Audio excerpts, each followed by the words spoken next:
Welcome back. So now we're really going to step it up a notch. We're going to see the full power of the Matplotlib object-oriented method. We're going to build upon what we've done here. So we've created this heart disease and cholesterol levels with our over 50s data frame. But now we're going to add a subplot to this. So we can visualize cholesterol levels, and we might get our over 50 data frame here so we can stop having to scroll up. We're going to combine that with Thel-Ach, which is, I'm not sure if I'm pronouncing that by the way either.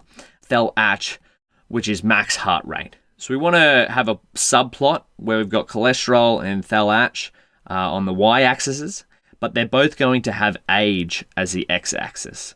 So let's see that in action. We'll title this subplot of col age Thel-Ach. Beautiful. Oh, we want to go here. We're going to recreate this. We could copy and paste this code, but again, we want to practice writing from scratch. So let's see it in full force. Fig. We want to use the object-oriented method. Now, if you've had a go at creating a subplot on your own, this is the way you might have used, but if not, this is how I would create a subplot of these two. So remember, we want two different axes. So fig, ax0 and ax, this is going to be ax1. There we go. So what this is saying is, now we're creating a single figure, but it's going to have two axes on it. Remember, axes are this here, y and x, where you can add data. So let's use the same command as before, subplots, and we want n rows equals 2. We want n cols is going to be 1. Our previous figure size was 10 and 6, but let's make this 10 and 10. See what that looks like. And now we want to go add data to ax0. Actually, let's see what this looks like before we even plot. Fig size, forgot an equal there. Beautiful. So now we've got two blank canvases to start adding our data on here. So we want to add data to axis 0, which is this one here. So just going to be this exact same as before. We'll do something like this. So now we're going to add some data to axis 0. Just like we've done up here, we're going to do something similar to this. But again, we're not copy and pasting. We'll do it from scratch. So we want scatter equals ax0 dot scatter. And we're going to go x is going to be the over 50 age column. Y equals over 50. And this is going to be just a cholesterol column. Beautiful. And then we're going to go C equals, we're going to color it with the over 50 target column. Now let's see what that looks like. Beautiful, we've seen this before. So customize ax0, and we want to go ax0 dot set, and we want to add a title. This is going to be heart disease and cholesterol levels. Wonderful. And then we want an X label, which is going to be age, and then we want to go Y label, which will be cholesterol. Nothing new here, we've seen this before, but now it's only on axis 0, which is amazing. Maybe we add a legend to ax0, same code as before, ax0.legend scatter dot legend elements, and then we're going to go title equals target. Beautiful. What did we have up here? We had a mean line. So that's what we can do with the H line. So add a mean line. So we're just replicating the plot we've done before. ax.0.ax H line. Then we need to pass H line to Y. So we want over 50. It's going to be the cholesterol. So we'll do col.mean.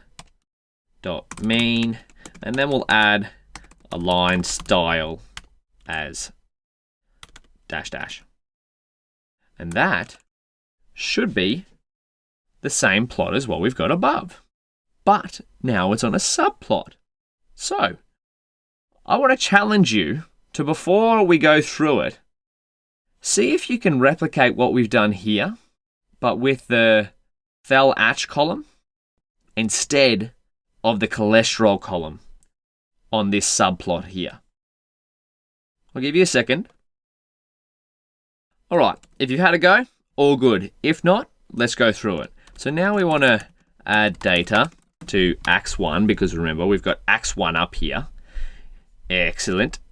Same thing we've done as before, but this time all we're going to do is change it from ax0 to ax1, and then of course the column will be different. Or the data that we use will be a little bit different. So in this case, it's one x. The x is still going to be the age column. What's going to change is what's on the y-axis. So we are over 50. They'll act. Wonderful. Color is going to be the same because we're focused on our target variable, which is whether or not the patient has heart disease. So there we go. Let's see what this looks like. Okay, so we're starting to get somewhere now. We've got some data on both our axes. Let's customize it just like we've done with axis 0. We're going to do that with ax1. ax1.set. Let's add a title. Title, this one will be heart disease and max heart rate. Wonderful. And then we're going to go x label. Can you remember what that is? Just the age, because we're using the same column for the x. Now the y label.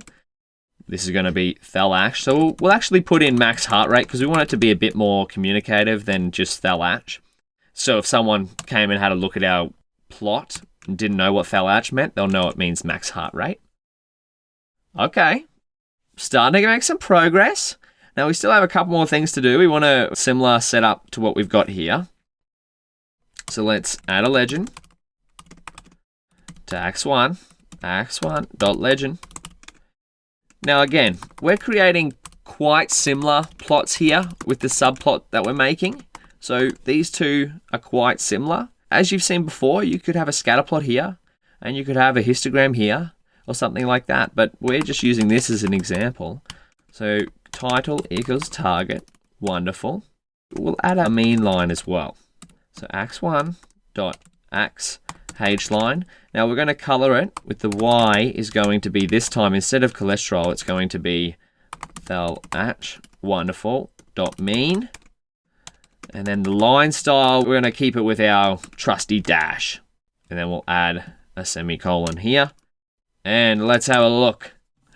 What have we messed up? We got an error. Line 2D has no property line style. This is classic. Typos everywhere. There we go. So it's okay to make errors, right? You're never going to type out all the code correctly every time, the first time. Beautiful. This is starting to look really good. Okay. What we're starting to see, we've got an age x-axis label here, but this is also age. So maybe we could tell them to share the x. So let's see, where could we add that? Maybe up in here. I want to share the x. So share x equals true. But now we can remove this label on axis 0. So what is this going to do? If we put in share x equals true, what do you think? There we go. So what this has done is it's telling our plot to go that our subplots here have the same x value. So we don't need to put in the age label there. Maybe you would keep it in there for a bit more, so it's a bit more communicative. That's kind of one way you can start to clean up your plots. And now what we might do is add a title to this overall thing. So we've got both subplots are titled, but we might want to title the entire figure. So let's see how we do that. Add a title to the figure. Now this is fig, because remember, we've created a figure and we've added data and customization to the axes. But now we want to start to access the figure directly, which is that big blue square on our Matplotlib anatomy. We filled up these two on our subplots. Now we want to title our figure. So we can do that with fig.sup, which stands for, I think it stands for super title. I actually don't know what sup stands for. I just know that it's subtitle. And then we go heart disease analysis. And we'll create the font size. We want it to be pretty big font size and a font weight of bold. We'll put a semicolon at the end. Beautiful. Look at this. Maybe we have to zoom out a tiny bit so we can see it all in one hit. There we go. Now you're starting to see what this is kind of looking like. Remember right at the start in the concept lecture, we looked at the anatomy of a Matplotlib figure. We looked at that plot and it was quite complex. There's a lot going on. Well, what you've done is you've just followed along and recreated something very similar. Now what we're going to do in the next video is style this a little bit better, so fix up some of the colors. The important thing to remember is it looks like a lot of code here, and actually is. We've got 25, 30 lines of code there. But what we've done is we've built this figure from scratch using the object-oriented Matplotlib method.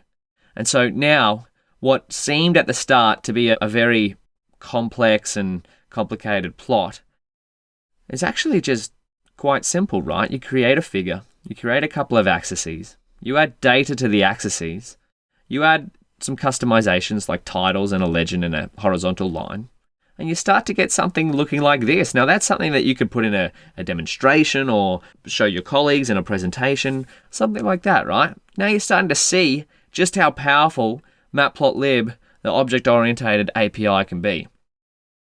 All right, let's wrap this video up. Have a practice, maybe create your own subplot without a scatter. Try a histogram and maybe a bar graph. Can you do that on the same figure? Otherwise, I'll see you in the next video and we'll learn a little bit more customization of these plots.